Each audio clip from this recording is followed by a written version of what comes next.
Hello friends, welcome to Yadna investment academy. तो जैसे हमने आप लोगों से प्रॉमिस किया था, ये थर्ड वीडियो है रिलायंस इंडस्ट्रीज की जो एनालिसिस की सीरीज हमने आपके लिए लाई है for our stock subscribers, channel members के लिए। तो इसमें हम रिलायंस रिटेल के बारे में बात करेंगे। तो ये वीडियो बनाने जब हम बना रहे हैं तब एक बहुत बड़ा न्यूज़ आया रिगार्डिंग रिलायंस इंडस्ट्रीज का जो रिलायंस जियो के प्लेटफॉर्म्स है उसमें और एक बड़ा इन्वेस्टर आया है Vista private equity. Vista partners बोल के यूएस की प्राइवेट इक्विटी फर्म है।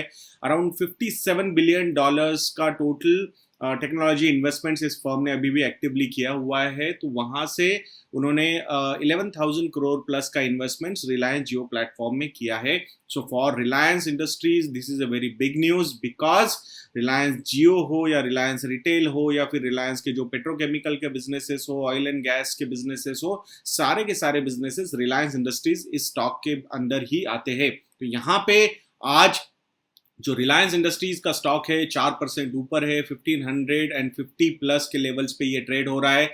इसका जो 52 वीक हाई या फिर ऑल टाइम हाई जो नंबर है वो 1600 प्लस का है। सो ऑलमोस्ट रिलायंस इंडस्ट्रीज, भले ही मार्केट 30% डाउन है, बट रिलायंस इंडस्ट्रीज अपने लेवल्स अचीव करता हुआ अपने 52 week high, life time highs को टच करता हुआ नजर आ रहा है। So this is a very positive news for Reliance Industries investors. So now will focus on Reliance Retail. Q4 के जो रिजल्ट्स आए वहां पे क्या क्या चीजें अच्छी लगती है। तो रिलायंस रिटेल के बारे में अगर हम बात करेंगे तो जिस तरीके से रैंकिंग होती है टॉप 100 ग्लोबल रिटेलर्स में, अगर हम देखेंगे तो इसने एंट्री लिए है 2019 में। अगर 2018 का हम रैंक देखेंगे टॉप रिटेल कंपनीज में, तो Reliance Retail was at 189th rank. Then 2019 में from 189th rank Reliance Industry Retail has come to 94th rank, and now in 2020 this company Reliance Retail is at 56th rank। और आने वाले समय में will not be surprised कि this company will be in top 50 and then top 25, and if this consumption story will continue for India in coming decade will be in top 10 also। So that is a very positive news for Reliance Retail investors, those investors which are holding Reliance Retail through Reliance Industries stock। So this is a very positive news। और आने वाले समय में भी ये ranking क्या है ये देखते रहना चाहिए हमने। फास्टेस्ट ग्रोइंग रिटेलर है अभी, अगर देखेंगे percentage terms wise, Reliance retail इतना बड़ा साइज होने के बावजूद ये ग्रोथ बहुत बढ़िया है। सो ग्रोथ के बारे में जब हम बात करेंगे आप लोगों के साथ, तो तीन पैरामीटर्स पे यहाँ पे रिलायंस रिटेल की ग्रोथ देखने जैसी है। पहला पैरामीटर है नंबर ऑफ स्टोर्स कैसे ऐड हुए। तो यहाँ पे रिलायंस रिटेल के अलग अलग स्टोर्स ये ऐड करते हैं। रिलायंस फुटप्रिंट हो या फिर रिलायंस के कंज्यूमर इलेक्ट्रॉनिक के ब्रांड्स शॉप्स हो, या फिर रिलायंस फ्रेश का जो शॉप्स है वो हो, या जियो के जो इन्होंने छोटे छोटे शॉप्स ओपन किए वो भी सारे रिलायंस रिटेल में ही आते हैं। तो नंबर ऑफ स्टोर्स जो है सिंस FY15 से लेके FY20 तक अगर हम 5 साल की ग्रोथ देखेंगे, सो नंबर ऑफ स्टोर्स 2015 जो फाइनेंशियल ईयर था उसमें 2621 थे, और आज जो मार्च एंड हुआ है उसमें 11,784 का नंबर इन्होंने अचीव किया है। एक consistent growth number of stores add करने में रिलायंस रिटेल ने यहाँ पे दिखाई है। 35% का CAGR ग्रोथ है नंबर ऑफ स्टोर्स ऐड करने में, which is very positive and very aggressive considering the kind of capital investment required in Reliance retail. तो यहाँ पे अगर रिवेन्यू की हम बात करते हैं आप लोगों के साथ, तो रिवेन्यू की ग्रोथ भी उतनी ही बढ़िया रही है।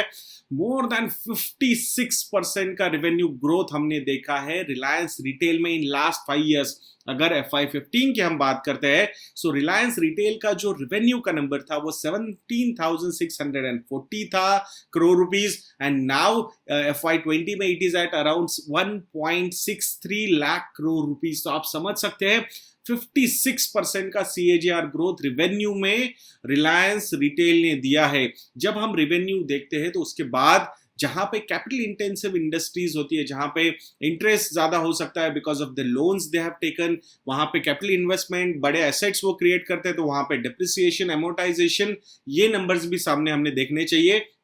सो wherever capital investments are very high, EBITDA ये नंबर आप लोगों ने देखना चाहिए। तो earnings before interest, tax, depreciation and amortisation, तो ये जो ग्रोथ दी है ये भी काफी बढ़िया ग्रोथ रिलायंस रिटेल ने दी है। FY15 में एबिटा का जो नंबर था रिलायंस रिटेल का, that was around 784 crore rupees, और यहां से वो कंटिन्यूअसली इंक्रीज होते हुए इन FY20 this number is 9654 crore rupees. तो एबिटा का जो ग्रोथ हमने देखा है रिलायंस रिटेल का, दैट ग्रोथ इज 64%, और इसीलिए दोस्तों यहां पे आपको रिच वैल्यूएशंस रिलायंस इंडस्ट्रीज के स्टॉक में नजर आ रहे हैं। बहुत सारे लोगों को लगता है कि जो अभी भी सबसे बड़ा कैश काउ अगर रिलायंस इंडस्ट्रीज का है तो वो petrochemical business, oil and gas business है।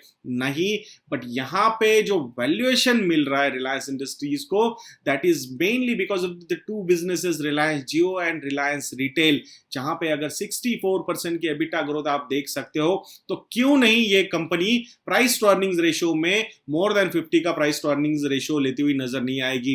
अगर हम एवेन्यू सुपरमार्ट्स की बात करते हैं तो 120 का प्राइस टू अर्निंग्स रेशियो पे ये कंपनी ट्रेड हो रही है एवेन्यू सुपरमार्ट्स।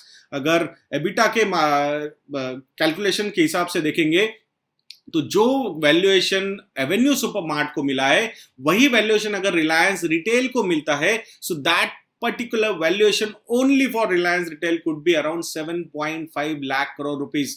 दोस्तों हम यहाँ पे सिर्फ और सिर्फ रिलायंस रिटेल के बिजनेस के बारे में बात कर रहे हैं। आने वाले समय में अगर जियो मार्ट सक्सेसफुल वेंचर होता है रिलायंस जियो का, वहां से अगर सप्लाई चेन मैनेजमेंट में जरूरत पड़ती है रिलायंस रिटेल की, तो इनके पास इतनी सारी शॉप्स है, इनको सप्लाई चेन मैनेजमेंट में बहुत ज्यादा प्रॉब्लम नहीं होगा, वेयर हाउसेस मैनेज करने में बहुत ज्यादा प्रॉब्लम नहीं होगा, इनको बहुत ज्यादा इन्वेस्टमेंट वहां पे भी नहीं करनी होगी।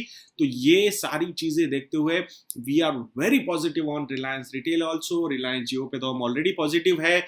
दोनों कंपनीज का अगर एक बुलिश या यूफोरिक वैल्यूएशन देखेंगे तो we can't imagine the kind of valuation we are going to see with Jio and Reliance Retail. ऐसे ही नहीं आ रहे ये प्राइवेट इक्विटी इन्वेस्टर्स यूएस से, या फिर फेसबुक ने इतना बड़ा इन्वेस्टमेंट जो किया है 43,000 करोड़ प्लस का, there is a reason behind that. बहुत सारे लोग प्रॉब्लम परेशान थे कि 3 लाख करोड़ रुपए की डेट कैसे रिलायंस इंडस्ट्रीज चुका पाएगा।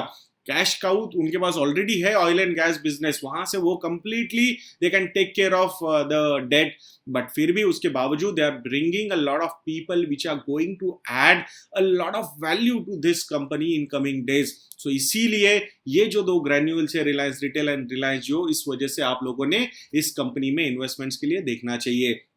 नाउ अगर Q4 के नंबर सिर्फ रिलायंस रिटेल के हम देखेंगे, सो ईयर ऑन ईयर के जो नंबर्स है रेवेन्यू के वो थोड़े खराब है। 4.2% की ही ग्रोथ है, फ्रॉम 36,663 करोड़ रुपीज से लेके 38,218 करोड़ रुपीज, तो 4.2% ईयर ऑन ईयर। रिमेंबर कि लास्ट का जो मंथ था, मार्च का मंथ, वहां पे बहुत ज्यादा प्रॉब्लम आया था बिकॉज ऑफ दिस लॉकडाउन, उस वजह से ये नंबर्स थोड़े से कम नजर आ रहे हैं। अगर सिक्वेंशियल नंबर्स भी देखेंगे तो वहां पे फॉल थोड़ा सा ज्यादा है, from 45,000 crore rupees to 38,000 crore rupees, 15.7% का यहाँ पे सिक्वेंशियल फॉल रेवेन्यू साइड में आया है।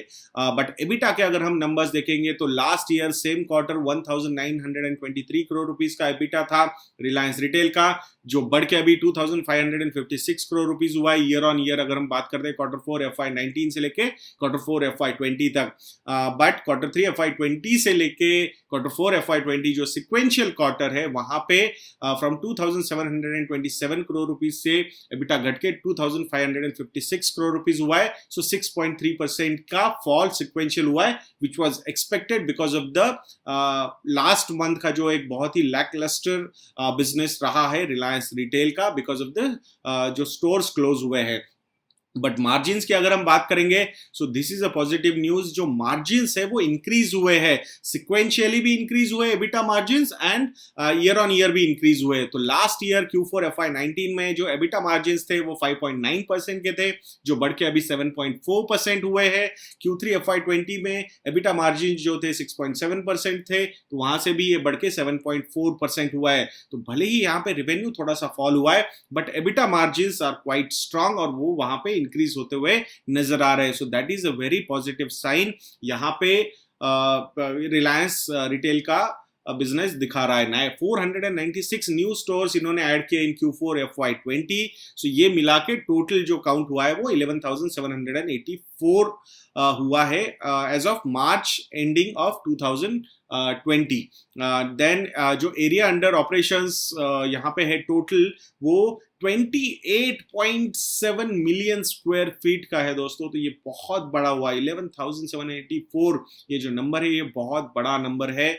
बट फिर भी जो कोविड का इशू आया है उस वजह से इनका जो कंज्यूमर इलेक्ट्रॉनिक का बिजनेस है या फैशन एंड लाइफस्टाइल का बिजनेस है वहां पे थोड़ा सा फॉल दिखाई दिया है, बिकॉज मार्च मंथ क्लोज था, अप्रैल भी क्लोज था ऑलमोस्ट। एंड अगर मई में भी हम देखेंगे तो partially they are trying to open, but बहुत ज्यादा सेल आता हुआ नजर नहीं आएगा। सो विल हैव टू से कि ये जो Q1 ऑफ FY21 रहेगा ये भी थोड़ा सा वाइट वॉश ही हो सकता है। बट लॉन्गर होराइजन के हिसाब से अगर आप देखोगे तो this business is going to be the main contributor to the profits of Reliance Industries. तो ये आपने आपके रडार पे रिलायंस इंडस्ट्रीज के स्टॉक के लिए रिलायंस रिटेल का बिजनेस कैसे ग्रो हो रहा है ये देखना चाहिए। बाकी अगर इनके जो अलग अलग बिजनेसेस है रिलायंस रिटेल के, जैसे कि कंज्यूमर इलेक्ट्रॉनिक्स हुआ या फिर फैशन एंड लाइफस्टाइल हुआ या फिर ग्रॉसरी हुआ या फिर कनेक्टिविटी के लिए जो जियो स्टोर्स है वो हुए या फिर पेट्रोल रिटेल हुआ, तो यहाँ पे जो रेवेन्यू का मिक्स है तो यहाँ consumer electronics is contributing 16% to the revenue, then 9% goes to fashion and lifestyle, 26% goes to grocery, 40% of the business of Reliance Retail comes from connectivity business जो जियो के साथ इनका टाइप काइंड ऑफ है, and petrol retail से आता है 9% का।